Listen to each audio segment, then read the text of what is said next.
Mumtaz TV bersama menegakkan sunnah.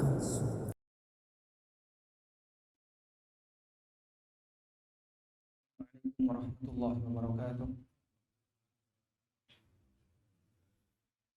Alhamdulillahi rabbil alamin. Wassalatu wassalamu ala asyrafil mursalin nabiyyina wa maulana Muhammadin wa ala alihi wa sahbihi ajma'in. Wa ashhadu an la ilaha illallah wahdahu la syarika lah. Wa ashhadu anna Muhammadan abduhu wa rasuluh. Salawatu rabbi wa salamu alaihi wa ala alihi wa ashabihi wa man sara ala nahjihi wa istanna bi sunnatihi ila yaumiddin. Alhamdulillah, puji syukur kita haturkan kehadirat Allah Subhanahu wa taala. Di kesempatan sore hari ini kita bisa belajar bersama di Masjid An-Nur Kapuas. Semoga Allah Subhanahu wa taala memberkahi majelis yang kita selenggarakan. Kita pulang membawa rahmat, kita pulang dengan mendapatkan ampunan dari Allah, dan semoga amal yang kita lakukan di kesempatan ini dicatat sebagai amal saleh yang ada hasilnya kelak di hari kiamat. Tak lupa kita mengucapkan jazakumullah khairan kepada panitia yang telah memberikan fasilitas bagi kita untuk belajar. Semoga Allah Subhanahu wa taala memberikan balasan yang terbaik bagi beliau. Pembahasan kita muamalah haram yang dianggap biasa. Sampai jam berapa?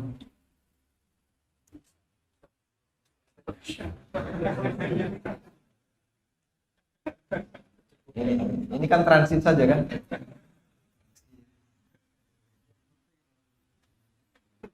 Sehingga nggak lama-lama kalau transit. Seperti orang yang berteduh di bawah pohon lalu dia tinggalkan pohonnya.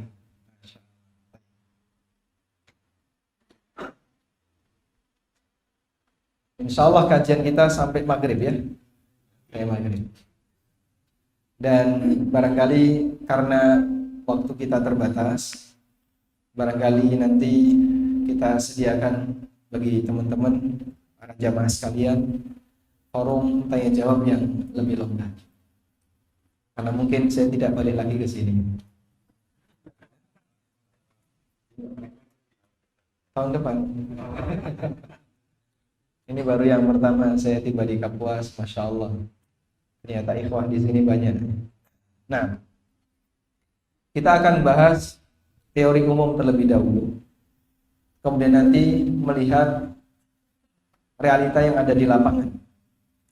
Agar dengan adanya teori umum, kaidah-kaidah dasar, teori umum artinya kaidah dasar dalam memahami muamalah yang haram, kita bisa lebih paham ketika melihat sebuah kasus. Jamaah dimulakan Allah Subhanahu wa taala. Ada 3 catatan berkaitan dengan muamalah yang haram yang dibahas oleh para ulama.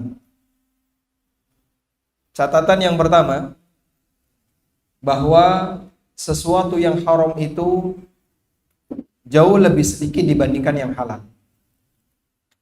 Sesuatu yang haram jauh lebih sedikit dibandingkan yang halal. Karena hukum asal muamalah halal atau haram? Halal. Hukum asal muamalah itu halal, sedangkan yang diharamkan oleh Allah sifatnya pengecualian. Dan sesuatu yang bersifat pengecualian, umumnya lebih sedikit.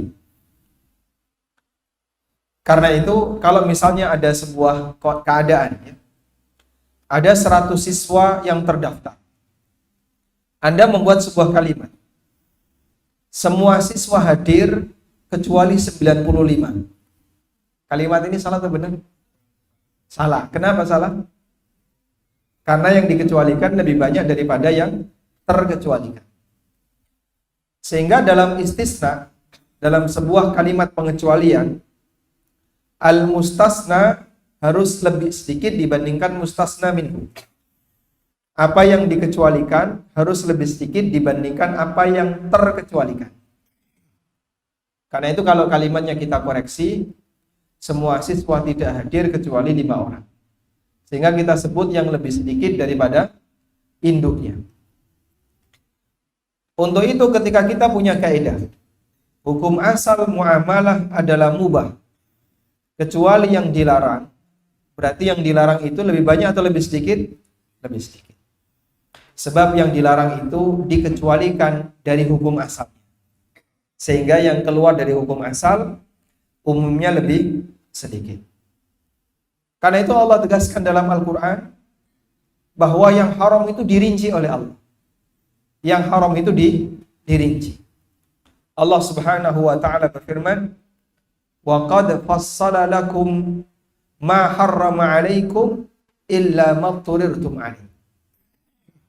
Dan Allah telah memberikan rincian kepada kalian apa saja yang Dia haramkan untuk kalian, illa ma turirtum 'alaihi, kecuali dalam kondisi terpaksa.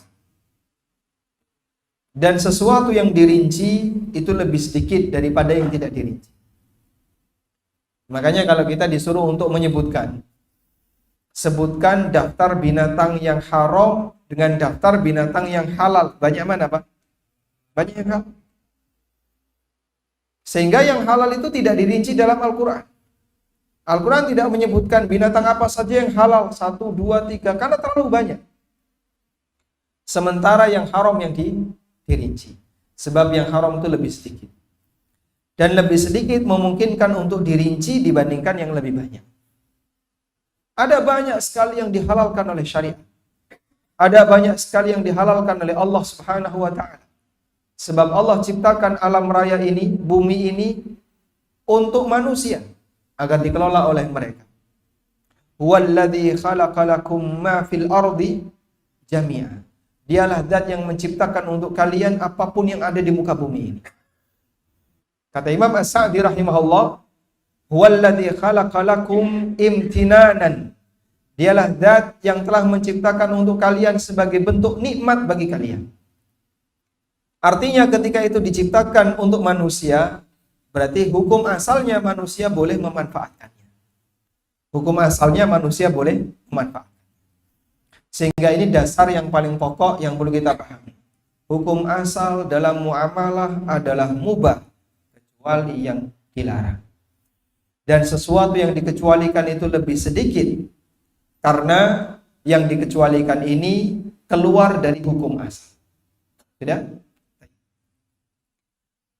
Karena itulah Rasulullah SAW menyampaikan bahwa dalam urusan muamalah, yang itu merupakan urusan dunia secara umum, beliau kembalikan kepada umatnya. Maka beliau SAW mensabdakan, antum a'lamu bi amri dunyakum. Hadis riwayat Muslim. Kalian lebih ngerti tentang urusan dunia kalian. Artinya kalian mau bermuamalah dengan skema A, dengan skema B, dengan skema C, terserah. Yang penting pokoknya jangan sampai melanggar.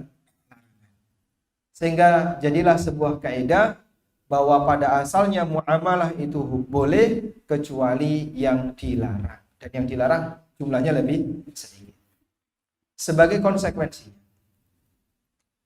kalau sampai ada orang yang berkomentar, saya setelah ngaji, belajar masalah agama lebih serius, mendalami sunnah, lalu belajar tentang fikih muamalah, kok rasanya banyak yang dilarang. Rasanya banyak yang nggak boleh. Ke kanan kebentur riba, ke kiri kebentur gharar, lurus kebentur harta haram, balik arah kok kebentur sogok. Sehingga mau ke arah manapun dia pasti kebentur yang haram. Kok apa-apa jadi nggak boleh? Itu gimana Pak Ustaz? Repot ini ternyata jadi ahlu sunnah. Kalau sampai ada komentar seperti ini berarti gimana Pak kira-kira? Ada dua kemungkinan. Kemungkinan yang pertama, orang yang punya komentar seperti ini sebenarnya dia suudzon kepada syariat. Allah itu banyak menghalalkan, banyak memberikan toleransi, ada banyak hal yang dimubahkan, yang dibolehkan. Tapi dia malah komentar sebaliknya, kok banyak yang dilarang. Itu kalau bukan karena suudzon kepada syariat, tidak ada kemungkinan yang lain kecuali yang kedua. Dan banyak seperti ini terjadi di tengah masyarakat. Makanya tolong diwaspadai yang namanya komentar. Kadang ada orang yang mengomentari syariat Allah, padahal syariat ini diturunkan oleh Allah penuh dengan kemudahan. Allah Subhanahu wa taala tidaklah menjadikan agama ini adanya kesulitan. Yuridullahu bikumul yusra wala yuridu bikumul millata abikum Ibrahim huwa sammakumul muslimina min qablu wa fi hada. Ini adalah agama bapak kalian yaitu Ibrahim. Dia yang memberi nama kalian sebagai al-muslimin, kaum muslimin. Min qablu wa fi hada. Di kitab sebelumnya dan dalam Al-Qur'an ini. Dan di ayat sebelumnya Allah Subhanahu wa taala mengatakan, "Ma ja'alallahu fid dini min haraj." Allah tidak menjadikan adanya kesulitan dalam agama ini. Jadi kalau sampai ada orang yang berkomentar setelah ngaji serba susah, serba berbenturan dengan yang dilarang, ini bisa jadi adalah komentar yang muncul karena suudzon kepada syariat. Dan tolong dihati-hati, suudzon yang paling parah adalah suudzon kepada Allah Subhanahu wa taala. Karena itu dosa besar. Sebagaimana praktik jahiliyah. Yadhunnuna billahi dhanna saw, mereka punya suudzon kepada Allah. Di ayat yang lain, yadhunnuna billahi dhannal jahiliyah, mereka punya persangkaan yang jelek sebagaimana persangkaan masyarakat jahiliyah. Sehingga jangan sampai seperti ini muncul dalam diri kita, sehingga kita memberikan komentar miring untuk syariat Allah Subhanahu wa taala. Sudah diberi banyak kemudahan, tapi masih komentar miring. Ibaratnya sudah diberi banyak kemurahan, tapi masih ngeritik. Itu kan bahaya. Kita saja diberlakukan seperti itu mungkin tidak terima. Ada orang misalnya ngasih banyak fasilitas kepada si A. Si A sebagai tamunya dikasih A, dikasih. Komentar. Mungkin bisa jadi tuan rumah marah. Padahal dia sudah banyak dikasih kebaikan. Jangankan tahu rasa terima kasih, malah dia komentar. Dia tidak berterima kasih, malah mengkritik. Makanya Nabi SAW ingatkan, sebuah sikap yang sangat berbahaya, yang bisa saja terjadi pada manusia karena dia tidak bisa bersyukur kepada nikmat Allah. Dalam urusan dunia, kita diperintahkan untuk melihat kemana, Pak? Lihatlah ke bawah, biar nggak kesandung. Nabi SAW bersabda, "Unduru ila man huwa asfala minkum, wala tanduru ila man huwa fawqakum, fa huwa ajdaru alla tazdaru ni'matallahi alaihi." Perhatikan kepada orang yang lebih rendah dibandingkan kalian. Jangan lihat orang yang lebih tinggi dibandingkan kalian dalam urusan dunia. Fa huwa ajdaru alla tazdaru ni'matallahi alaikum. Karena itu yang paling mudah bagi kalian, yang paling layak bagi kalian, maksudnya adalah yang paling gampang bagi kalian untuk tidak meremehkan nikmat Allah. Sebab sikap manusia terhadap nikmat itu ada 3 tingkatan. Tertinggi bersyukur, nomor 2 hambar, tidak bersyukur, tapi tidak terjerumus kepada yang nomor 3. Nomor 3 ini yang paling parah, meremehkan. Makanya kalaupun kamu tidak bisa bersyukur, minimal jangan sampai meremehkan. Karena kalau sudah meremehkan, ini penghinaan. Dan orang itu cenderung meremehkan nikmat kalau dia melihat nikmat orang lain. Mohon maaf ya, kadang ada orang punya kendaraan, lalu lihat kendaraan milik tetangganya, kok lebih baru, lebih canggih, lebih mahal, lebih mewah, dan seterusnya. Istrinya komentar, Pak kok Cherry gak ganti-ganti? Bisa jadi sikap seperti itu meremehkan nikmat kendaraan yang sudah dia miliki. Sehingga kadang orang itu hilang rasa terhadap kendaraan yang dia punya, dengan nikmat yang dia miliki. Karena melihat apa, Pak? Nikmat orang lain yang lebih tinggi. Nikmat orang lain yang lebih mewah, yang lebih bagus. Maka tolong seperti ini, dihati-hati. Kalaupun Anda tidak bisa bersyukur, minimal jangan meremehkan. Tingkat meremehkan itu, Pak, sampai pada pasangan, Pak. Kadang ada orang yang misalnya selesai kajian, lalu pulang, lihat suami temannya. Masya Allah. Kok belum beruban? Suami saya kok beda. Sampai rumah suasana beda. Anda datang kajian pulang bawa penyakit. Yang laki-laki juga sama gitu kan. Lihat istri temannya, begitu sampai rumah kamu kok bulat. Kepalanya bulat kan. Subhanallah. Siapapun berpeluang untuk mengalami penyakit semacam ini. Makanya Rasulullah SAW ingatkan, dalam urusan nikmat apapun yang Anda hadapi, lihatlah kepada yang lebih bawah. Karena prinsipnya tadi, kalau tidak bisa melihat, kalau tidak bisa bersyukur, minimal jangan sampai meremehkan. Sebab kalau meremehkan itu berarti menghina yang memberi. Syariat ini adalah anugerah yang terbesar yang diberikan kepada umat manusia. Maka Allah perintahkan dengan nikmat syariat ini agar manusia apa? Berbangga dengan nikmat ini. Qul bi fadlillahi wa bi rahmatihi fabidzalika falyafrahu huwa khairum mimma yajma'un. Katakan wahai Muhammad, dengan karunia Allah dan rahmat yang Allah berikan kepada kalian, jadikanlah itu sebagai titik untuk berbangga. Fabidzalika falyafrahu. Jadikan itu sebagai kebanggaan kalian. Huwa khairum mimma yajma'un. Karena anugerah agama ini jauh lebih baik daripada semua harta yang mereka kumpulkan. Dan itu kan motivasi yang diberikan oleh Al-Quran. Karena tantangan yang dimiliki oleh kaum muslimin di kalangan para sahabat Nabi SAW, secara ekonomi mereka lebih rendah atau lebih tinggi dibandingkan orang musyrik? Lebih rendah. Sehingga ketika posisi ekonomi mereka lebih rendah dan mereka adalah orang-orang yang beriman, maka dalam urusan saingan duniawi kalah orang mukmin. Allah Subhanahu wa taala memberikan motivasi bagi para sahabat. Agama yang kau miliki ini jauh lebih mulia dibandingkan harta yang mereka kumpulkan.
kasih peringatan oleh Allah.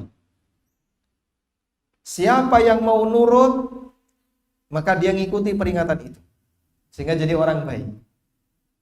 Nah, ketika peringatan itu dia dengar, namun dia tidak berubah, Allah kasih peringatan yang lebih keras melalui musibah yang dia alami. Makanya kalau orang tidak mau berubah dengan cara yang lembut, maka nanti akan ada proses perubahan dengan cara yang lebih keras. Nunggu bangkrut dulu baru hijrah. Kalau kemarin dia dengar khutbah tentang masalah riba, lalu dia tinggalkan, dengar khutbah tentang masalah harta haram, lalu dia tinggalkan harta haram, perubahannya lebih halus. Tapi kalau kemudian hanya masuk telinga kanan, keluar ketika menguap, datang tapi dia tidak perhatikan, bisa jadi akan ada peringatan yang lebih keras. Sehingga dia taubat setelah sakit, dia taubat setelah bangkrut.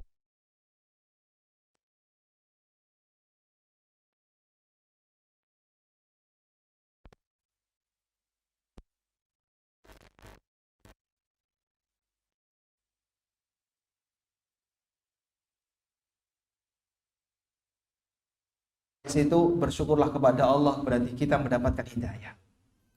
Catatan yang kedua, bahwa Allah Subhanahu wa ta'ala ketika memberikan aturan kepada hambanya terkait masalah halal haram, Allah memberikan aturan kepada hambanya terkait masalah halal haram. Apakah Allah punya kepentingan, Pak? Apakah Allah punya kepentingan? Punya kepentingan atau tidak? Tidak. Sepeser pun Allah tidak punya kepentingan. Allah menetapkan syariat ini untuk hambanya, tujuannya adalah untuk kemaslahatan sang hamba, bukan karena untuk kepentingan Allah Subhanahu wa ta'ala. Karena Allah tidak butuh kita. Kita mau taat, kita mau maksiat, Allah tetap maha kuasa.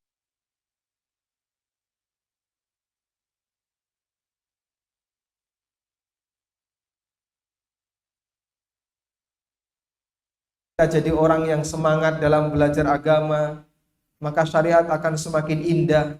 Sepeser pun Islam tidak butuh Anda. Sehingga ketika orang itu hijrah, dia tinggalkan sesuatu yang haram, atau manusia itu meninggalkan sesuatu yang dilarang, sebenarnya yang berkepentingan siapa? Dia sendiri. Yang berkepentingan adalah dia sendiri. Anda mau sholat, tidak sholat, sepeser pun Islam tidak. Allah tidak. Allah tetap maha kuasa, meskipun seluruh hambanya tidak mau taat. Makanya Allah Subhanahu wa ta'ala ingatkan dalam sebuah hadis qudsi. Allah berfirman, "Ya ibadi, law anna awwalakum wa akhirakum wa insakum wa jinnakum kanu ala atqa qarbi rajulin wahidin minkum." Wahai para hambaku, andaikan makhluk yang pertama sampai yang terakhir, jin dan manusia, menjadi makhluk yang paling bertakwa hatinya di antara kalian. Anggap misalnya seluruh manusia itu seperti Nabi Muhammad sallallahu alaihi wasallam. Apa kata Allah Subhanahu wa ta'ala? Ma zada dzalika fi mulki syai'a. Sepeser pun itu tidak menambah kerajaan. Allah tidak lebih kuasa gara-gara seluruh hambanya taat kepadanya. Li'anna Allah ghaniyun 'anil 'alamin. Karena sesungguhnya Allah tidak butuh seluruh alam. Allah tidak butuh ibadah kita. Allah tidak butuh peran kita dalam dakwah. Ada kita, tidak ada kita, dakwah jalan. Islam itu sempurna karena manusia atau karena Allah yang menyempurnakan? Allah yang. Tidak ada peran kita, dakwah akan tetap jalan. Makanya jamaah mohon diperhatikan ini. Keberadaan Ahlus Sunnah wal Jamaah, keberadaannya Ahlus Sunnah wal Jamaah itu maksum. Maksum artinya apa, Pak? Allah yang jaga, akan selalu ada di tengah umat manusia Ahlus Sunnah wal Jamaah. Meskipun seluruh manusia sejagat tidak mau mendukungnya. Rasulullah sallallahu alaihi wasallam bersabda, "La tazalu ta'ifatun min ummati 'alal haqqi zahirin." akan senantiasa ada sekelompok di antara umatku yang mereka selalu berada di atas kebenaran. Zahirin artinya di atas. Maksudnya dia selalu menang di atas kebenaran. Alal haqqi zahirin, selalu menampakkan kebenaran. Lalu kata Nabi SAW, la yadurruhum man khadalahum. Orang yang tidak setuju dengan mereka, la yadurruhum, sama sekali tidak mempengaruhi keberadaan mereka. Sebab mereka ini dijaga oleh Allah. Artinya keberadaan Ahlussunnah itu maksum, meskipun individunya tidak maksum. Anggap misalnya jamaah di sebuah masjid A. Ini adalah seluruh jamaahnya Ahlussunnah. Keberadaan Ahlussunnahnya maksum, tapi individu masing-masing maksum enggak? Tidak. Manusia biasa tidak maksum. Tapi kalau keberadaan kelompok ini, Allah yang jaga. La tazalu ta'ifatun min ummati 'alal haqqi dhahiri. Akan senantiasa ada sekelompok orang yang selalu menampakkan kebenaran di kalangan umatku, sehingga mereka maksum, dijaga oleh Allah Subhanahu wa taala. La yadurruhum man khadalahum hatta ya'tiya amrullah. Orang yang tidak setuju kepada mereka sama sekali tidak membahayakan posisi mereka sampai datang ketetapan Allah. Sampai datang ketetapan Allah itu apa yang dimaksud? Angin lembut yang muncul di akhir zaman. Semua mukmin akan menghirupnya, dan siapapun yang menghirupnya pasti mati. Sehingga setelah itu tidak ada lagi tersisa orang yang dalam hatinya ada Allah. Semuanya kafir. Dan itu terjadi di akhir zaman. Tayyib. Kembali ke sini. Maka keberadaan dakwah Ahlussunnah itu dijaga oleh Allah Ta'ala. Yang perlu untuk kita pikirkan adalah, kita itu termasuk bagian dari mereka atau bukan? Kita termasuk bagian dari mereka atau bukan? Karena mereka ini orang yang dijaga oleh Allah.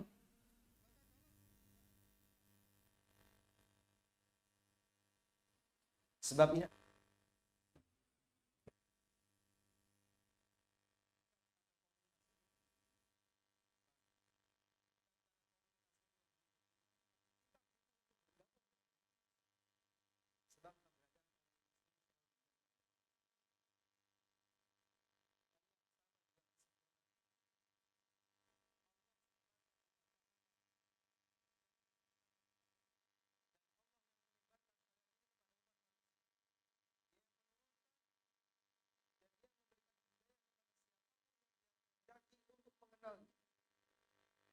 sementara para dai atau orang yang mengajak orang lain untuk ikut bareng-bareng belajar agama, sifatnya hanyalah perantara.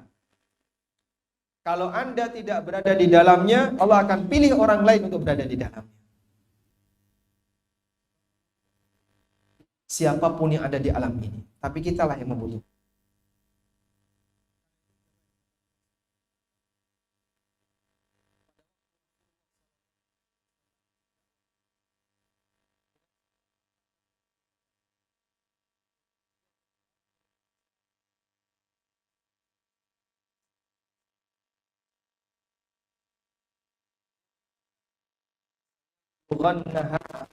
La yablughanna hadzal amru ma balaghal lail wan nahar. Sungguh agama ini akan sampai di tempat yang di situ ada siang dan malam. Tempat yang di situ ada siang dan malam di mana, Pak? Tempat yang ada siang dan malam itu di mana? Seluruh penjuru bumi. Padahal ketika itu Islam dan kaum muslimin berada di satu titik, yaitu di kota Mekah, dalam posisi banyak sekali tekanan, banyak sekali penindasan yang dilakukan oleh orang musyrikin. Tapi kata Nabi SAW, agama ini akan sampai di tempat di mana ada siang dan malam. Dan kita bisa lihat buktinya sampai sekarang. Di pelosok Eropa orang kenal Islam. Di pelosok Australia orang kenal Islam. Di pelosok Amerika orang kenal Islam. Di ujung Kapuas, ini ujung Kapuas atau di pangkalnya? Ujung Kalteng. Karena sebentar lagi sudah masuk Banjar. Orang kenal Islam. Sehingga kadang Masya Allah, dakwah sunnah dengan adanya parabola atau orang pakai kuota didengerin sama mereka yang berada di tengah hutan kerja di sawit. Sehingga dia datang ke kajian, Ustaz, saya kerjanya di sini di tengah hutan, perjalanan ke sini 9 jam. Untuk bisa sampai kota itu 9 jam. Saya dengar kajian melalui media ini. Anda pakai apa? Parabola. Masya Allah. Islam sampai di tempat di mana di situ ada siang dan malam. Siapa yang mengantarkan? Allah Subhanahu wa taala. Kita hanya perantara. Maka Bapak mau terlibat nggak terlibat itu tetap akan sampai. Anda kalau terlibat dapat pahala, kalaupun tidak terlibat itu akan tetap sampai. Sehingga sebenarnya kita yang lebih butuh. Demikian pula dalam urusan syariat. Diamalkan maupun tidak diamalkan, Allah tidak butuh praktek yang kita lakukan. Namun kita lah yang butuh. Sehingga Allah berikan syariat itu tujuannya adalah untuk kemaslahatan hamba dan bukan karena Allah punya kepentingan. Kalau manusia buat undang-undang, mungkin nggak dia punya kepentingan, Pak? Mungkin, Pak? Mungkin ya, sangat mungkin. Sehingga ada orang misalnya menjadi anggota dewan. Lalu dia menetapkan undang-undang. Undang-undang tentang tata ruang, undang-undang tentang apa, undang-undang tentang apa. Bisa jadi ada muatan kepentingan di situ. Itu manusia, Pak. Ketika dia buat aturan, dia punya kepentingan. Tapi ketika Allah buat aturan, jangan sampai kita punya anggapan Allah Ta'ala punya kepentingan di sana. Spesial. Karena kita mau taat maupun tidak taat, Allah Subhanahu wa Ta'ala tetap Maha Kuasa. Itulah keyakinan yang perlu kita tanamkan dalam diri kita.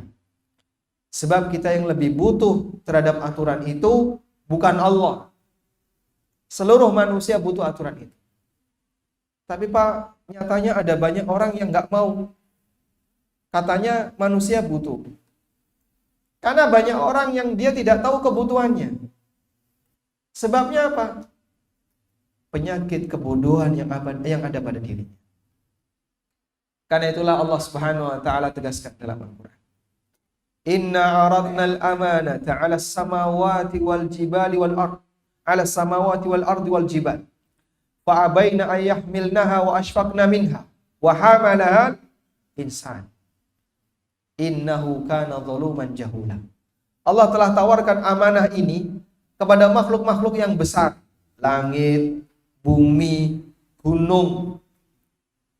Amanah yang dimaksud sebagaimana keterangan tafsir Ibnu Abbas adalah ketetapan syariat. Kalau kamu bisa melaksanakan, dapat pahala, dapat ganjaran surga, dan kalau tidak bisa melaksanakan, akan disiksa, dihukum. Langit, bumi, dan gunung ditawari seperti itu. Andai kan langit, bumi, dan gunung itu menerima, lalu mereka bisa melaksanakannya, mereka bisa masuk surga. Berarti surga muat untuk langit dan bumi. Surga luasnya arduha ka'ardi samawati wal ard. Bismillah.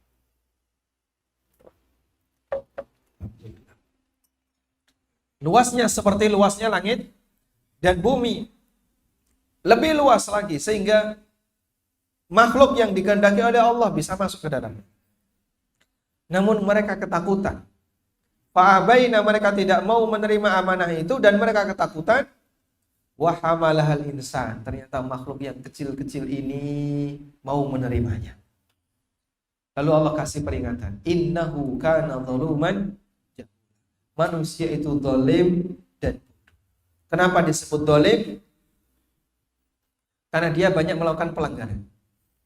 Kenapa disebut bodoh? Karena dia nggak tahu konsekuensi terhadap pelanggaran itu. Namun kasih sayang Allah, Allah kasih bimbingan kepada mereka dengan adanya Nabi. Allah turunkan wahyu agar mereka kembali ke jalan yang benar. Dikasih bimbingan, dikasih pendidikan. Dan bagian dari kasih sayang Allah, mereka banyak diberi waktu tunda. Sehingga saat mereka bersalah, tidak langsung dihukum. Saat mereka berdosa, tidak langsung diadab. dibiarkan sampai pada waktunya barulah kemudian azab itu datang bagi mereka yang tidak bertaubat. Anda bisa membuat gambaran sederhana seperti ini ya. Walillahil matsalul a'la. Dan Allah Subhanahu wa taala jauh lebih mulia. Orang tua punya kasih sayang kepada anaknya. Lalu ada anaknya yang bermain sesuatu yang berbahaya. Ada anak kecil, Pak, mainan mercon. Orang tua karena sayang sama anaknya, jangan mainan mercon. Ini loh gas melon. Sehingga malah difasilitasi untuk melakukan itu. Ada anak kecil mainan pisau. Aduh, jangan mainan pisau, pedang bapak saja. Ini orang tua yang sayang atau orang tua yang bagaimana, Pak? Hah? Mencelakakan anaknya. Orang tua yang sayang kepada anaknya, apa yang akan dilakukan? Dia melarang anaknya bermain hal yang berbahaya. Kamu jangan main ini, tidak boleh. Ini nanti berbahaya, ini tidak boleh. Anaknya protes. Bapak nggak senang sama saya pengennya itu, kenapa tidak boleh? Setiap kali saya mau main pasti tidak boleh. Ibu juga sama. Anak protes seperti itu, orang tua marah nggak? Orang tua marah, Pak? Tidak marah. Karena sayangnya dia kepada anak. Dia sudah memberikan kebaikan kepada anak, dicegah untuk melakukan tindakan yang berbahaya, karena anak ini tidak tahu. Anak ini tidak. Tapi orang tua dikritik sama anak. Sudah ngasih kebaikan, masih dikritik, dan orang tua memaafkan. Masya Allah. Karena orang tua sadar, anaknya ini tidak ngerti. Anaknya ini masih butuh banyak bimbingan, butuh banyak pengarahan. Walillahil matsalul a'la. Allah Subhanahu wa taala jauh lebih mulia. Sehingga Allah sangat kasih sayang kepada hambanya. Allah mencintai kita, Allah menyayangi hambanya. Hambanya banyak berbuat salah, berbuat dosa. Banyak praktek riba tersebar di mana-mana. Bahkan bisa jadi kita juga pelakunya. Namun dari sekian banyak ancaman itu, kita bisa jadi belum mendapatkannya. Allah kasih kita waktu tunda yang cukup lama. Sampai kapan kau mau bertaubat? Karena manusia diliputi dengan kebodohan dan Allah sayang kepada hambanya. Kalau orang sadar seperti ini, seharusnya dia semakin bersyukur kepada Allah dan berusaha untuk banyak memuji Allah Subhanahu wa taala. Betapa terbatasnya kita, namun betapa Allah Subhanahu wa taala memberikan kasih sayangnya kepada kita yang sangat banyak. Sehingga kalau orang sadar kayak gini, tidak mungkin dia komentar miring kepada syariat Allah Subhanahu wa taala. Allah tidak punya kepentingan terhadap aturan itu. Sampaikan ini kepada kaum muslimin yang lain. Karena banyak orang yang tidak paham. Sehingga kalaupun ada aturan A, ada aturan B, kenapa ini dilarang, kenapa ini tidak boleh, ingat semua itu kembali kepada kondisi, itulah yang paling maslahat bagi hidupmu. Allah tidak punya kepentingan terhadap itu. Kau mau nurut, kau akan mendapatkan kebaikan. Kalaupun kamu tidak mau nurut, sepeser pun itu tidak mengurangi keagungan dan kebesaran Allah Subhanahu wa taala. Baik, ini catatan yang kedua. Catatan yang ketiga.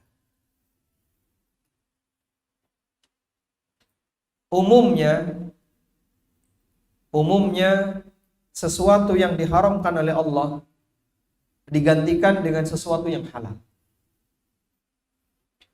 Dan kalau Bapak Ibu perhatikan ya, syariat yang demikian sempurna ini memberikan kecukupan bagi para hamba. Sehingga orang tidak perlu nyari yang lain karena semuanya sudah disediakan di dalamnya. Kadang Anda perlu sedikit membandingkan ya. Anda perlu sedikit membandingkan. Bagaimana kesempurnaan syariat Islam dengan aktivitas ibadah yang sama yang dilakukan oleh non-muslim. Karena bentuknya sama.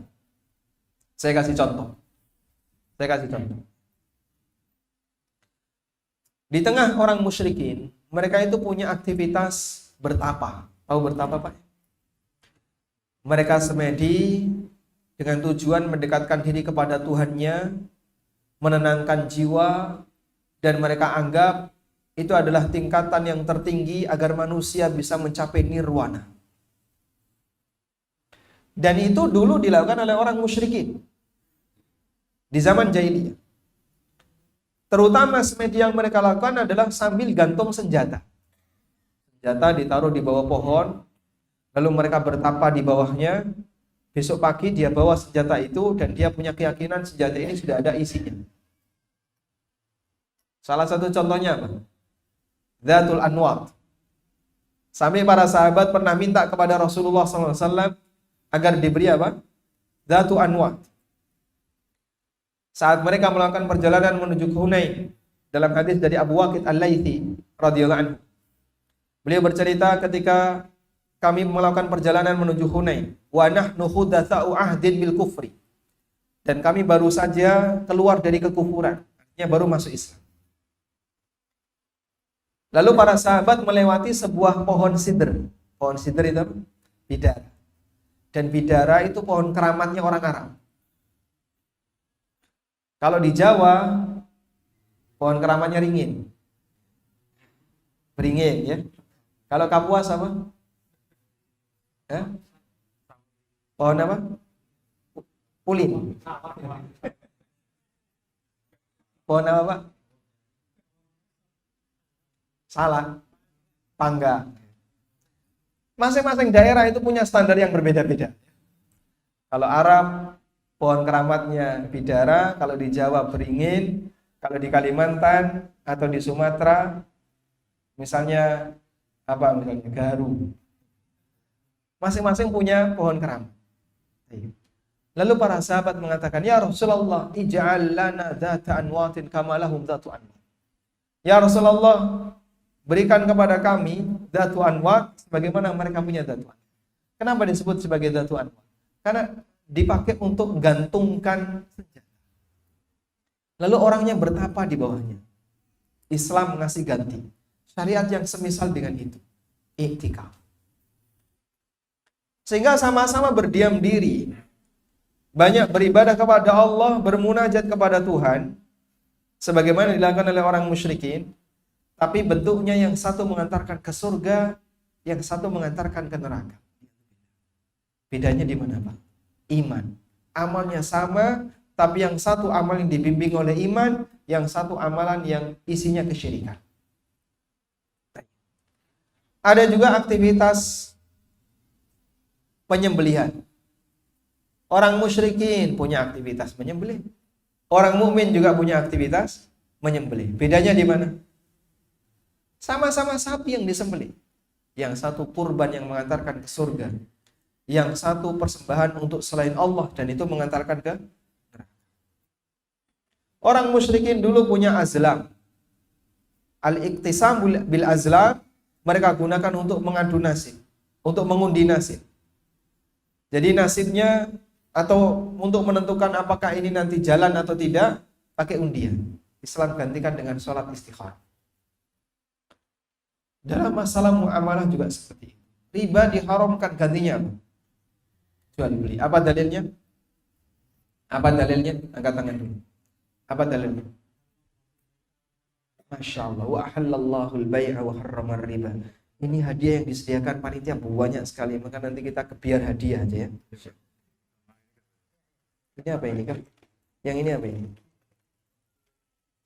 Oh, Masya Allah. Dapat hadiah banyak ini.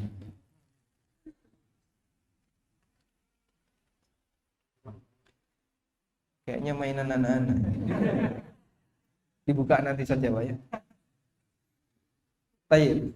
Jadi ketika ada sesuatu yang diharamkan, Allah gantikan dengan sesuatu yang halal. Agar manusia kalaupun kehilangan sebagian, di sini masih ada banyak yang dihalalkan oleh Allah sebagai gantinya. Saya kasih satu kasus ya, atau ini sebagai pertanyaan. Judi hukumnya haram. Karena di situ ada unsur apa? Untung-untungan, mukhatar. Pertanyaannya, sebutkan akad yang mirip dengan judi, namun hukumnya halal. Akad yang mirip dengan judi, tapi hukumnya halal. Boleh angkat tangan? Ada hadiah apa yang di sini? Ada. Sedekah. Subhanallah. Sedekah mirip dengan judi tidak? Tidak ya. Jauh sekali perbedaannya. Silakan. Jual beli itu kesepadanannya dengan riba. Investasi, masya Allah, barakallahu fikum. Antum panitia? Langsung dikasih 2 hadiahnya. Masya Allah. Investasi, mudharabah. Jadi sama-sama keluar modal. Judi kan keluar modal, sudah. Lalu tawakal dengan perhitungan. Tawakal nggak itu? Dia serahkan dengan model perhitungan yang dilakukan di judi, mungkin pakai undian atau pakai lotre atau pakai apa. Ya, dia serahkan. Pokoknya ini modal saya, ini saya taruh uang saya, sudah, lalu di lotre. Kalau dapat nomor dia menang, kalau nggak dapat kalah. Mudharabah juga seperti itu. Ini saya kasih modal. Silakan kau jalankan usaha. Tawakal Allah. Kalau untung dia dapat bagi hasil, kalau buntung duitnya hilang. Sehingga sama-sama ada unsur mukhatarah, ada unsur untung-untungan, tapi yang satu boleh, yang satu dilarang. Dan masih banyak lagi yang lainnya. Makanya kita bersyukur kepada Allah, kalaupun ada sesuatu yang haram, ternyata digantikan oleh Allah Subhanahu wa taala dengan yang halal. Baik. Ini 3 catatan penting berkaitan dengan masalah muamalah yang haram. Selanjutnya, dalam muamalah yang haram,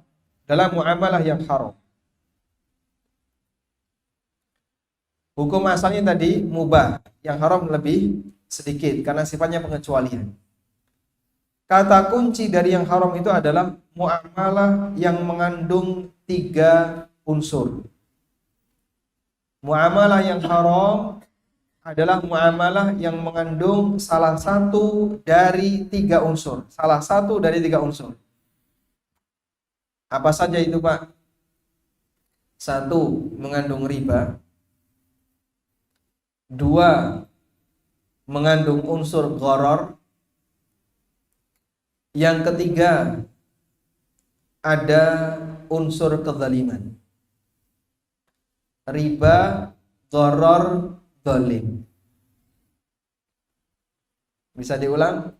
Muamalah yang haram itu terjadi apabila mengandung salah satu dari 3 unsur. Yang pertama apa?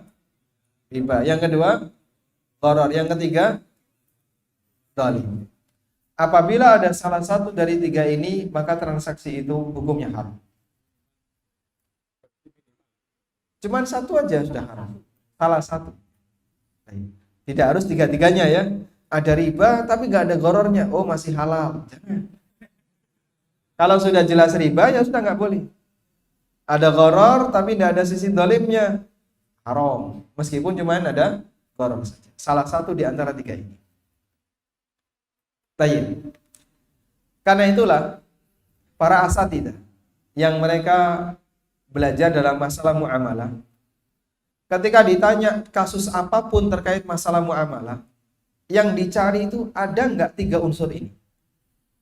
Sehingga Anda bercerita tentang masalah yang Anda hadapi. Pak, saya punya kasus seperti ini, model transaksi kayak gini, kemudian praktek bisnis saya seperti ini.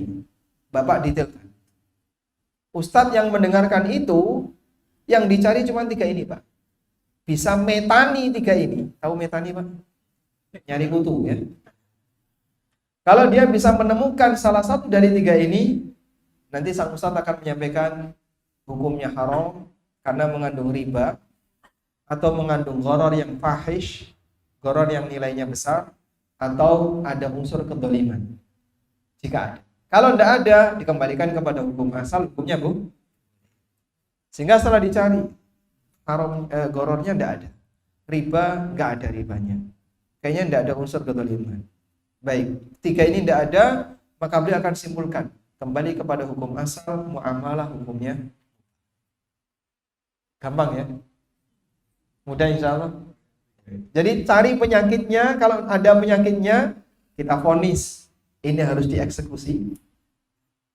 Tapi kalau tidak ada penyakitnya, kembalikan kepada hukum asal. Karena itu tiga ini disebut sebagai illah transaksi yang haram dalam jual beli, dalam akad. Illah latar belakang hukum transaksi yang haram dalam akad. Baik. Nah, yang lebih penting adalah memahami tiga ini. Apa itu batasan riba? Apa batasan gharar? Apa batasan dolim?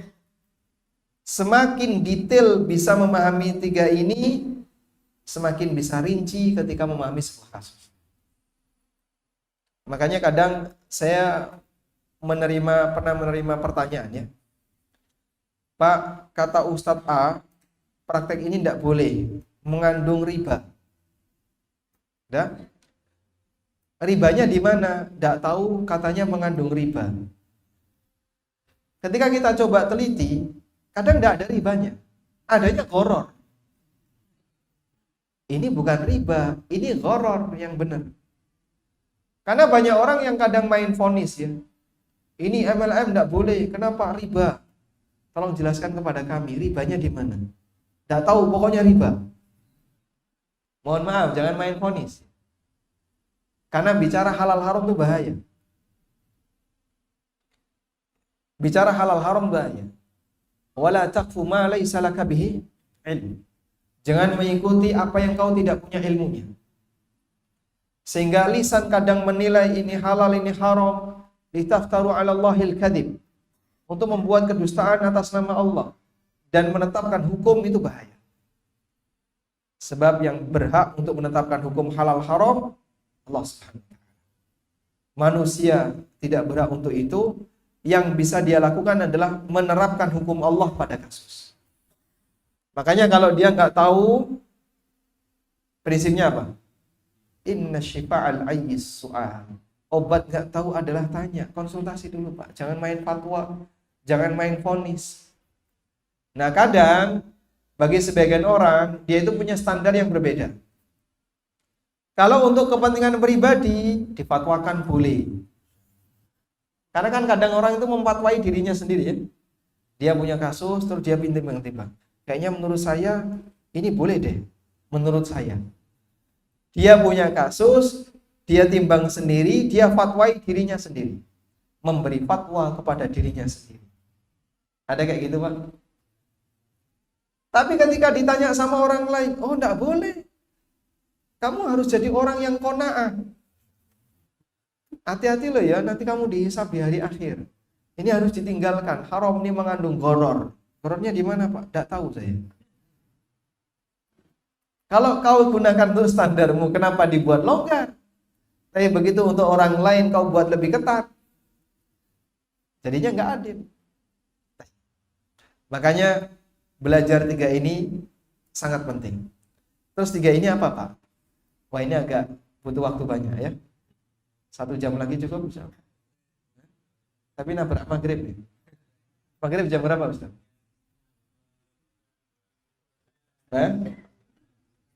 Setengah 6. Maghrib jam setengah 6. Tayyib. Kita jelaskan secara sederhana. Saya bahas yang pertama untuk dolim terlebih dahulu. Inti dari dolim adalah melanggar hak orang lain tanpa alasan yang benar.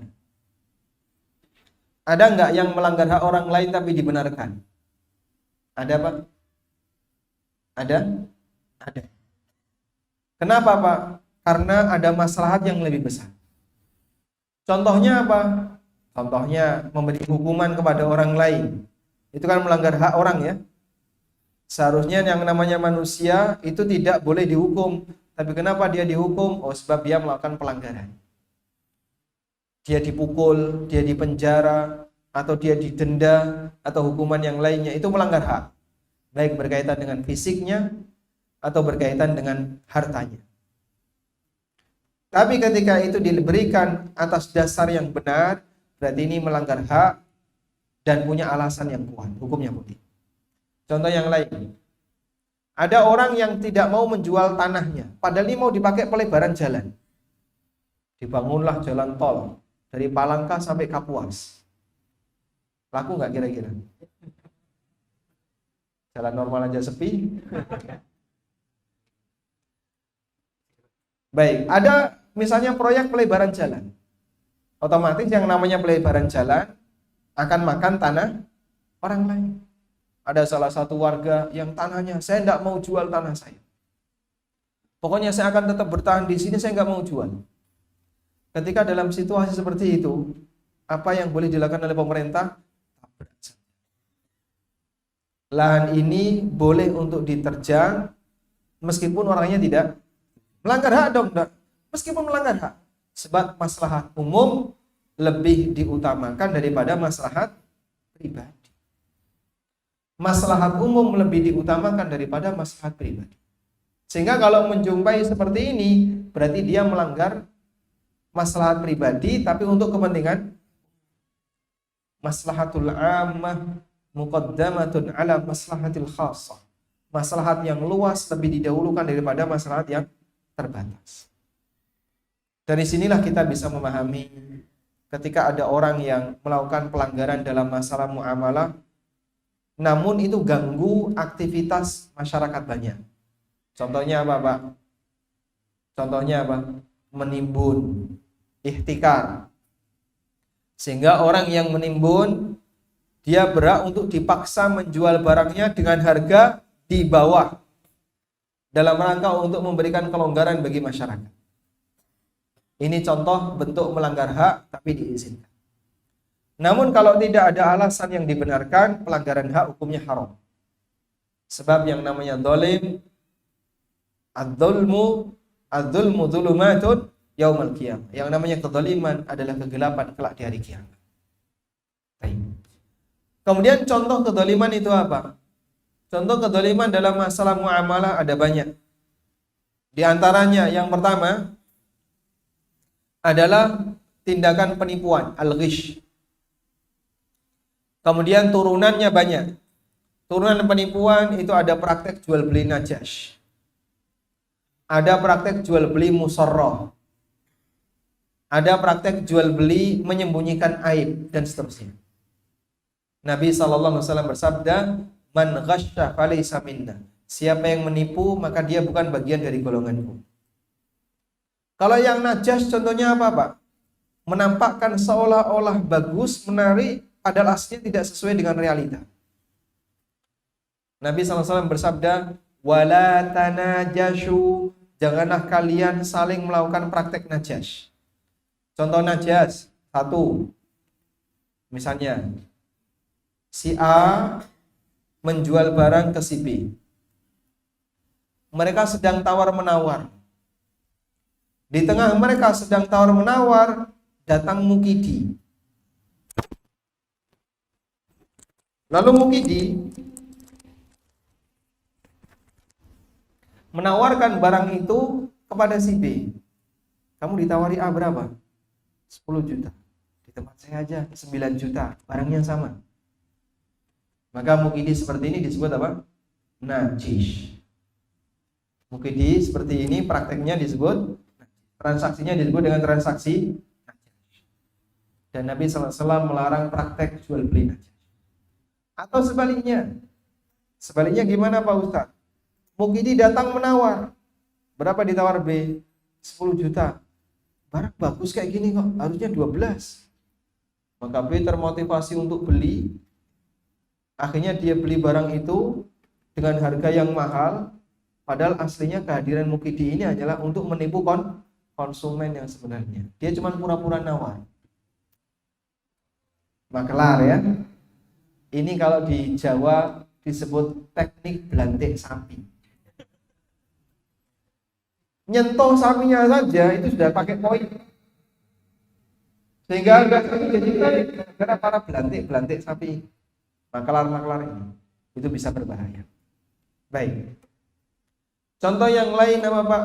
Jual beli musarrah. Di antara bentuk penipuan yang lain adalah musarrah. Apa itu jual beli musarrah? Jual beli musarrah kalau dulu ya, contoh prakteknya ada kambing perah, kambing susu yang tidak diperah susunya selama beberapa hari. Akhirnya apa? Bengkak. Dijual dalam posisi bengkak. Oh, Masya Allah. Mahal. Berarti ini produktif. Begitu diperah dalam waktu beberapa hari kembali normal. Loh, ternyata kecil.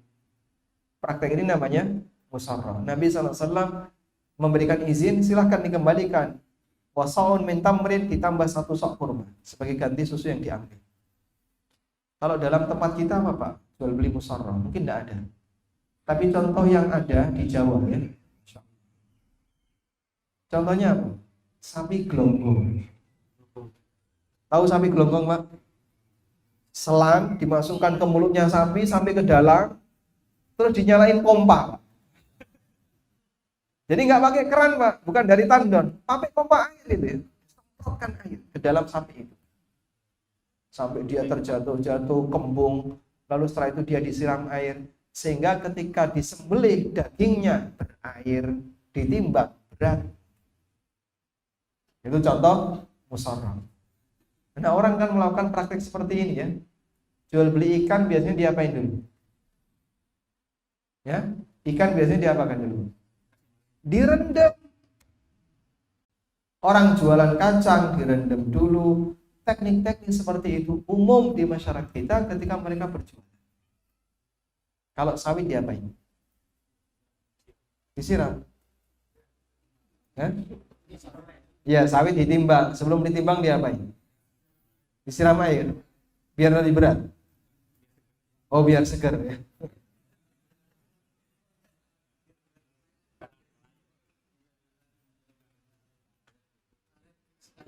Karet diisi batu, kayu. Semua itu adalah tindakan kezaliman. Dia bisa mendapatkan keuntungan, tapi dengan cara nipu. Dan umum seperti itu di masyarakat. Sampai kadang diajak untuk yang lebih bersih, mereka itu tidak mau. Tidak mau ya mas, adanya kayak gini. Kalau diterima ya ini, kalau tidak ya sudah cari yang lain. Subhanallah. Ada beberapa teman saya yang dia punya kerjasama dengan supplier. Suppliernya itu kayak gitu Pak, nakal Pak. Jadi diisi air. Ketika diminta, Pak ini tolong airnya saya buang dulu. Oh enggak boleh, jangan dibuang. Pokoknya adanya kayak gini, kayak gini. Saya nyetoknya kayak gini harus diterima seperti ini. Akhirnya dipermainkan harganya, pokoknya harus turun. Tetap enggak bisa, tawar-menawar. Intinya model seperti ini adalah jual beli yang kotor ya. Dan masyarakat kita terbiasa dengan yang kayak gini. Tidak boleh asli. Baik, insya Allah kedaliman paham ya. Semua tindakan melanggar hak orang lain tanpa alasan yang benar adalah kedaliman. Selanjutnya, yang kedua, gharar. Ini agak rumit Pak. Gharar ini agak rumit. Intinya begini. Adanya unsur ketidakjelasan terkait konsekuensi akad. Unsur tidak jelas terkait konsekuensi akad. Sehingga ketika akad itu dilakukan, ada peluang bisa untung, bisa buntung. Ketika akad itu dilakukan, ada peluang bisa untung, bisa buntung. Tidak jelas terkait konsekuensi akad, sehingga ketika akad itu dilakukan, ada 2 peluang, bisa untung, bisa buntung. Contohnya apa? Kasih contoh ya. Contohnya jual beli peluang. Kok aneh Pak jual beli peluang? Misalnya ya. Peluang itu banyak kan? Peluang itu banyak bentuknya. Misalnya ada orang buka pemancingan. Lalu dia ngasih tarif. Mancing 1 jam 100.000. Dapat ikan nggak dapat ikan? Pokoknya kalau sudah bayar 100.000 silakan mancing sejam, bel berbunyi bubar. Manusia yang paling tidak maju adalah para pemancing. Itu anti kemajuan ya. Betul Ustaz? Kalau maju gimana Pak?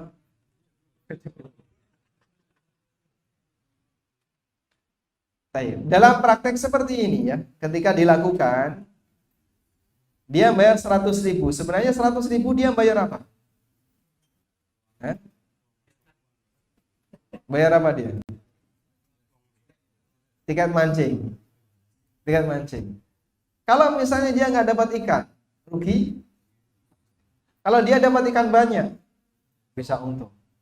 Sehingga ada peluang, bisa untung, bisa rugi. Dia bukan transaksi jual beli ikan, karena kan ikannya nggak jelas ya. Bisa ada, bisa tidak. Konsekuensinya itu tidak jelas.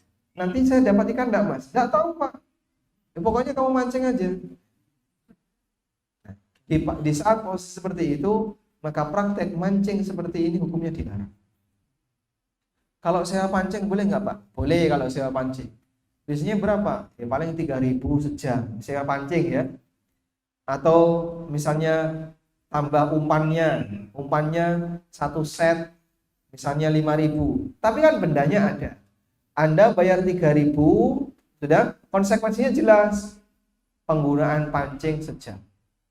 Anda bayar 5.000, yang didapatkan jelas. Apa yang didapatkan? Dapat umpan. Bentuknya ini misalnya bentuknya pelet atau apa, sehingga jelas ya. Kalau yang seperti ini boleh. Tapi kalau 100.000 sewa pancing, kemahalan 100.000 sewa pancing. Kecuali kalau sewa sampan, nah itu mungkin normal. Mas, ini sewa sampan, disediakan pancing 1 jam 100.000, mungkin normal. Tapi kalau cuman pemancingan, mancing di situ dapat nggak dapat 100.000 1 jam, itu jual beli peluang. Saya kasih contoh kasus. Nanti Bapak bisa kasih jawabannya. Si A seorang developer. Lalu dia buka lahan. Di lahan itu dia membuat 100 coupling yang siap jual. Ya. Si B sebagai seorang broker menawarkan diri. A, boleh nggak ini kami jualkan? Nanti kalau untung harganya berapa? Kalau untung saya minta 2% atau 3% sesuai kesepakatan. Si A setuju, namun dia ngasih syarat. Boleh, tapi ada syaratnya. Apa syaratnya? Bapak bayar ke saya 50 juta. Kalau Bapak bayar 50 juta, Bapak saya kasih kesempatan untuk menjualkan 100 coupling ini selama 1 tahun. Laku nggak laku, hak kamu memasarkan selama 1 tahun. Oke, deal. Broker bayar 50 juta ke developer ini. Sudah? Hak memasarkan 100 coupling ini ada di tangan broker. Sementara pihak developer sama sekali tidak memasarkan. Baik. Ketika dipasarkan dalam waktu 1 tahun, ada yang laku, ada yang tidak laku. Kalau laku dia dapat sekian persen. Kalau nggak laku dia nggak dapat apa. Baik, praktek ini boleh atau tidak? Boleh atau tidak? Tidak boleh. Kenapa tidak boleh? Horor apa goror? Horor. Gorornya di mana? Ya, nggak pastilah laku. Kalau Anda dikasih barang, Mas tolong jualin ya. Nanti kalau laku saya kasih 2%. Kalau nggak laku nggak dapat apa-apa. Goror atau bukan itu? Bukan. Anda misalnya ya titip roti atau susu kedelai atau jajanan gorengan di sebuah warung. Ya, titip ditaruh di situ. Nanti sore diambil sisa berapa itu yang dihitung, berarti yang laku sekian, bayar untuk warung sekian. Baik. Laku dan nggak laku jelas atau tidak di sini? Tidak jelas. Praktek ini boleh atau tidak? Kok bisa? Hah?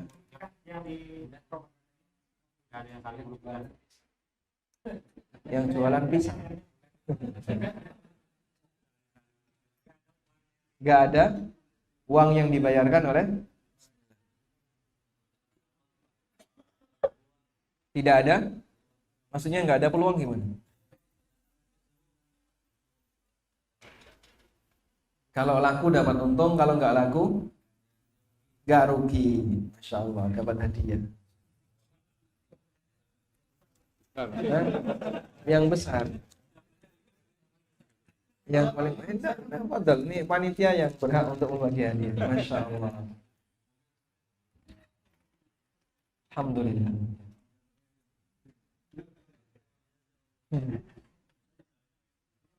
Baik. Jadi kenapa itu dilarang? Karena ada jual beli peluang. Jual beli peluangnya di mana? Bayar 50 juta. Kemudian yang dia dapatkan apa? Yang dia dapatkan apa? Hah? Peluang pasar, gitu ya. Yang dia dapatkan adalah peluang pasar. Dari sinilah kita bisa membuat kesimpulan, Pak. Kenapa gharar itu dilarang? Karena sifatnya nggak jelas, bisa untung, bisa persis sebagaimana praktek judi. Bisa menang, bisa kalah. Baik, sekarang contoh kasus berikutnya. Si A menyekolahkan anaknya ke pondok. Jangan ke pondok ya, ke bimbel. Si A menyekolahkan anaknya ke bimbingan belajar. Dan SPP dan satu paket itu pokoknya bayarnya satu paket total 1 tahun 5 juta. Dia bayar 5 juta. 1 tahun paketnya. Tujuannya biar nanti si A bisa lulus UN. Setelah bayar 5 juta, anaknya si A masuk sekolah di situ, di sebuah bimbingan belajar. Dan pertanyaannya, pasti lulus atau tidak?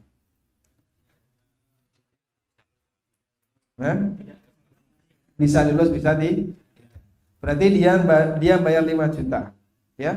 Sementara hasilnya belum tentu ada. Bisa lulus, bisa tidak. Praktek ini boleh atau tidak? Kenapanya itu? Ya? Kenapanya Apa? Masya Allah, barakallahu fikum, dapat hadiah ya. Boleh karena jual beli. Sehingga yang Anda lihat begini ya, 5 juta sama dengan apa di sebelah kanan ini? 5 juta sama dengan jasa dan layanan. Jasa dan layanan itu jelas atau tidak? Karena jelas, maka praktek ini tidak boleh. Masalah apakah nanti lulus UN dan tidak, itu takdir. Takdir, manusia tidak bisa mengukur. Pakai alat ukur apa untuk memastikan takdir? Ada apa? Kalau ada tak beli Pak alat ukur ini. Sehingga masalah apakah anak ini jadi sukses atau tidak, itu di luar kemampuan manusia. Dan semua orang yang memasukkan anaknya ke lembaga pendidikan, dia bayar. Apa yang dia bayarkan, dia mendapatkan sesuatu. Sesuatu apa itu, Pak? Layanan dan jasa. Jangan diukur kesuksesan. Nanti kalau anak saya gagal gimana? Berarti kan saya bayar sia-sia. Bukan sia-sia, anak bapak sudah dikasih layanan. Masalah anak bapak nanti sukses atau tidak, itu di luar kemampuan pelaku akad. Sebab yang seperti ini tidak mungkin, Pak, bisa dipastikan. Itu masuk ranah takdir. Dipahami ya? Dalam satu kelas di ma'had, tingkat kesuksesannya sama atau beda? Beda. Masing-masing membawa takdir sesuai yang Allah tetapkan. Insya Allah dipahami di sini? Beda gharar dan bukan gharar bisa membedakan? Baik, intinya apa yang dibayarkan harus jelas dan apa yang diterima harus jelas. Maka apa yang dibayarkan sama dengan yang diterima, nilai kejelasannya sama. Ketika nilai kejelasannya sama, tidak ada gharar. Tapi kalau nilai kejelasannya berbeda, yang satu jelas, yang satu enggak jelas, itulah. Paham insyaallah? Paham ya? Baik. Contoh yang enggak jelas tadi apa, Pak? Jual beli peluang. Paham ya? Yang terakhir riba. Biasanya riba itu kajian 2 jam sendiri. Tapi ini 2 menit cukup. Gharar itu tadi panjang lebar seharusnya ya. Cuman kita kasih kaidah saja. Riba, kita paham riba dosa besar. Dan riba itu terjadi apabila orang melakukan utang lalu menghasilkan keuntungan. Intinya itu kan. Kaidah dasarnya itu. Jika kita berbicara untuk transaksi selain benda ribawi, untuk transaksi selain benda ribawi. Kesimpulannya, riba ada dua. Yang pertama, riba utang. Yang pertama, riba utang.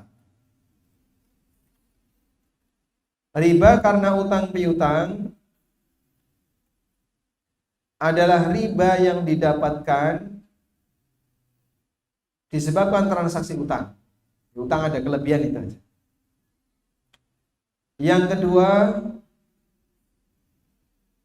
riba jual beli.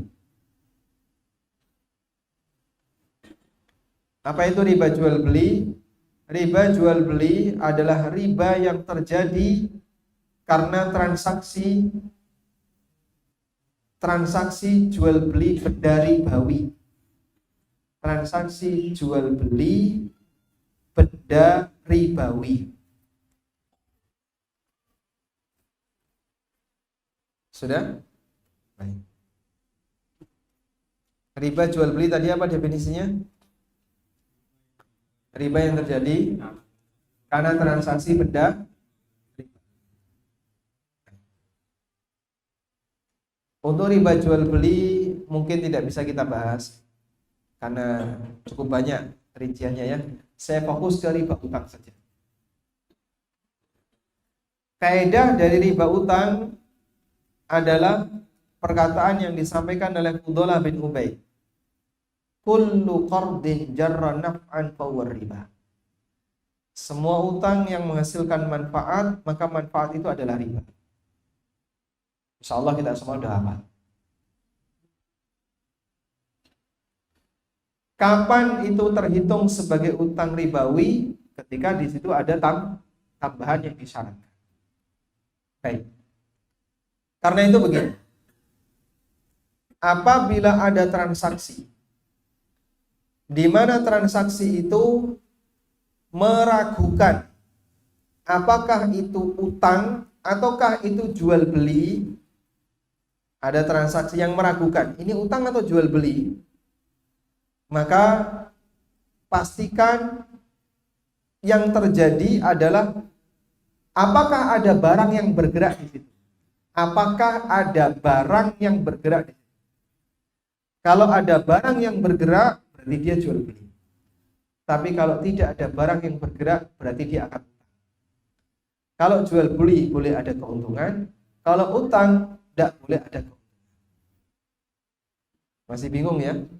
Contoh realnya Pak, insya Allah lebih gampang. Baik. Allah mengkontraskan antara riba dengan jual beli. Wa ahallallahu al-bai'a wa harrama riba. Allah halalkan jual beli dan Allah haramkan riba. Perbedaan yang paling mendasar antara jual beli dengan riba itu apa sih Pak? Perbedaan yang paling mendasar adalah di objeknya. Objeknya. Jual beli itu ada barang yang dijual atau ada jasa yang dijual. Sedangkan riba keluar uang, masuk uang. Nggak ada barang yang dijual. Nggak ada barang yang bergerak. Paham insyaallah? Baik. Jadi Bapak kasih gini aja ya, kasih gambar ya. A, kasih lingkaran, barang, keluar barang, masuk uang. Itu jual beli. Ya. B, dikasih lingkaran, keluar uang, masuk uang. Ini utang. Ya. Itulah perbedaan yang paling gampang untuk mengetahui dan mengenal perbedaan antara riba dengan jual beli. Kalau pada satu titik keluar uang masuk uang, berarti itu utang. Nah, kalau seperti ini tidak boleh ada keuntungan. Kalau di satu titik keluar uang, keluar barang masuk uang, boleh ada keuntungan. Paham insyaallah? Baik. Saya kasih contoh kasus. Dalam hadis dari Tawus bin Kaisan dari Ibnu Abbas radhiyallahu anhu, beliau mengatakan, "Naha Rasulullah sallallahu alaihi wasallam ayyabi at-ta'am qabla ayyastawfiya." Nabi sallallahu alaihi wasallam melarang orang menjual kembali makanan sebelum dia terima. Tawus bertanya, "Kaifa dzaka? Kenapa kok enggak boleh?" Kata Ibnu Abbas, dzaka darahim bidarahim wa ta'amu murja. Karena hakikatnya itu adalah uang ditukar dengan uang sementara barangnya tertunda. Contoh real di lapangan. Contoh real di lapangan itu hadis. Misalnya ya, si A beli semen 10 sak dari toko besi. Lalu dia bayar tunai. Berapa Pak? 500.000. Dia transfer 500.000 ke toko ini. Udah? Lalu si A minta, jangan diantar ke tempat saya, biar di sini saja. Si A nawarkan ke masyarakat, siapa yang butuh semen, saya jual tidak tunai, kredit boleh, dicicil silahkan. Si B tertarik, saya mau beli enggak apa-apa, boleh kredit kan? Boleh. Saya butuh 10 sak, pas saya punya 10 sak. Dijuallah semen itu ke si B dengan harga 600.000, dibayar sebulan. Sudah? Berarti si A ngambil margin berapa? Setelah deal, maka si A menghubungi toko besi, tolong antarkan semennya ke alamat B, ini alamatnya. Diantarlah ke B. Praktek seperti ini dilarang. Dan kata Ibnu Abbas, hakikatnya uang ditukar dengan uang. Dari sisi mana uang ditukar dengan uang? Anda lihat si A. A transfer 500.000, masuk 600.000. Karena kan A nggak pernah megang semen itu, nggak pernah menerima semen itu.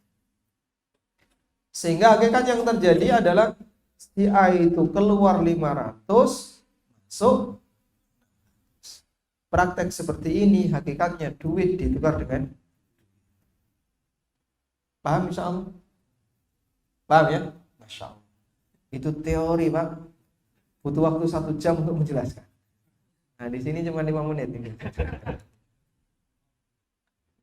Ya meskipun nanti turunannya banyak ya, turunannya banyak. Nah turunannya jadi buku itu, bukunya judulnya apa? Ada apa dengan riba? Teori yang 5 menit tadi jadi buku itu. Tapi itu plus pembicaraan tentang masalah riba dalam transaksi jual beli, yaitu riba untuk 6 benda ribawi. Walhamdulillah. Cukup insya Allah. Berapa menit lagi maghrib? 5 menit. Baik, silakan. Bagi ada yang mau menyampaikan sesuatu, silakan. Kritik dan saran. Oh, silakan Pak. Oh, nah, silakan. Nah, silakan. Siapa duluan ini? Pingsut. Di suatu tempat ada pendaftaran pemancingan, mendaftar kalau nggak salah 1 juta, atau nanti hadiahnya itu dapat yang sendirinya lebih besar lah. Kira-kira gimana? Atau mungkin yang contoh kedua adalah ketika ada pendaftaran jalan kaki, misalnya kita daftar ada pendaftaran atau misalnya lomba kita daftar 100.000, nanti ada hadiah ya ada hadiah, apakah itu boleh Ustaz? Baik. Nah, ada mancing ya, bayar 1 juta Pak ya. Nanti siapa yang dapat ikan paling banyak dapat hadiah. Hadiahnya 5 juta, 3 juta, terus 2 juta. Begitu biasanya. Siapa yang dapat maskot, maka nanti dia dapat hadiah yang paling gede. Pak Ustadz ngerti maskot? Oh, saya tonggone yang seperti itu Pak. Di Jogja yang kayak gini banyak. Dan saya bertetangga dengan pemancingan seperti itu. Gak maju-maju. Sekarang udah bubar. Jadi kalau terjadi seperti ini, hakikat yang ada apa Pak? Judi. 1 juta itu taruhan. 1 juta itu aslinya adalah taruhan. Pasang 1 juta, ada 20 pemancing, terkumpullah 20 juta. Dari hasil pendaftaran itu dipakai hadiah. Sehingga sebenarnya 1 juta itu taruhan. Sementara kamuflasenya adalah aktivitas memancing yang nggak jelas. Siapa yang dapat ikan banyak, menang, nanti dapat hadiah.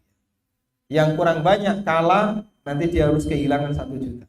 Aslinya itu praktek judi tapi dibungkus dengan permainan pemancingan. Semua bentuk taruhan ini tidak boleh kecuali untuk 3 jenis lomba. Berdasarkan sabda Nabi SAW, la sabaqa illa fitan. Tidak boleh ada taruhan kecuali untuk 3 jenis lomba. Apa saja? Memanah, berkuda, beronta. Karena 3 jenis lomba ini dibutuhkan untuk mendukung jihad fisabilillah. Sehingga sampai diizinkan untuk taruhan. Meskipun ulama memberikan rincian apakah harus ada muhallil atau tidak. Muhallil itu salah satu peserta yang nggak ikut daftar, nggak ikut bayar. Dia terdaftar sebagai peserta tapi nggak boleh bayar. Dan dia punya hak yang sama. Kalau menang dapat hadiah, kalau kalah dia nggak dapat apa-apa. Namanya muhallil. Apakah harus ada muhallil atau tidak? Khilaf di antara para ulama. Ini pendapat Malikiyah harus ada muhallil.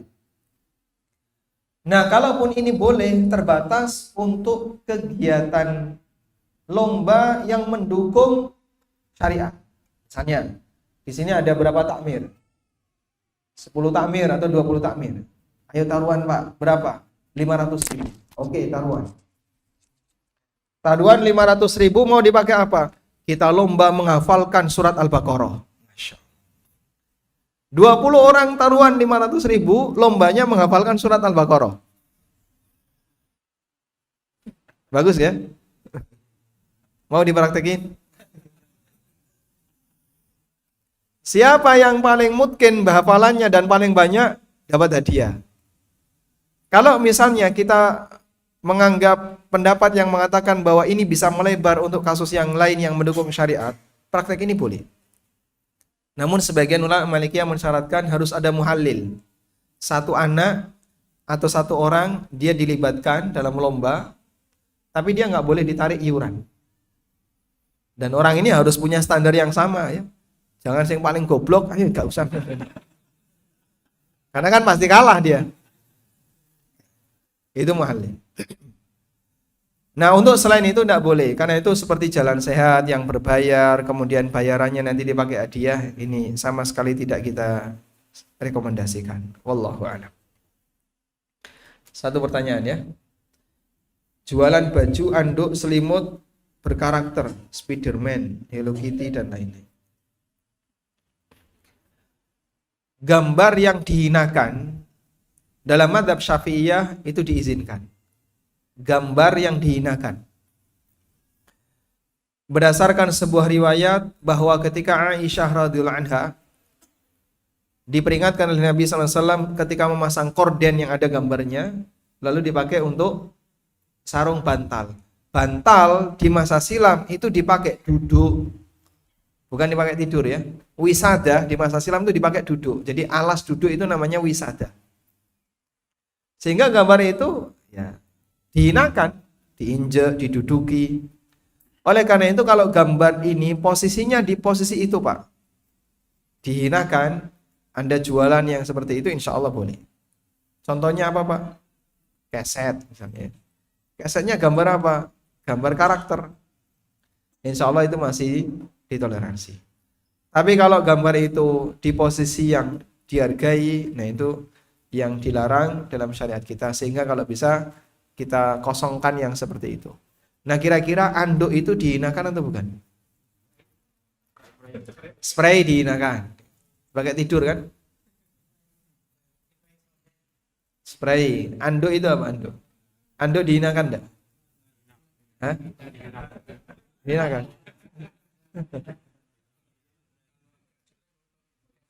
Kalau agak jelek untuk kaca. Berarti jual anduk yang agak jelek. Wallahu ta'ala alam. Demikian yang bisa kita sampaikan. Maghrib ini. Walhamdulillahirabbil alamin. Semoga Allah Subhanahu wa taala memberkahi apa yang kita pelajari.